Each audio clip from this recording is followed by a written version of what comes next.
नुआ संसार तोते अभिनंदन तो चल बाटरे झर फूल चंदन तो चल बाटरे झर फूल चंदन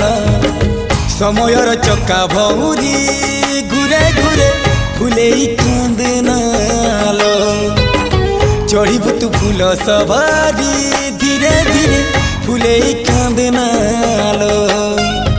बाहाघर सुख परा विधाता देइछि तोते विरह वेदना सबु सहिबाकु हवा मते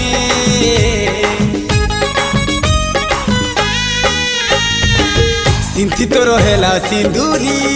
धारे धारे फुले कांदनालो चढ़ीबु तू फूल सवारी धीरे धीरे फुले कांदनालो।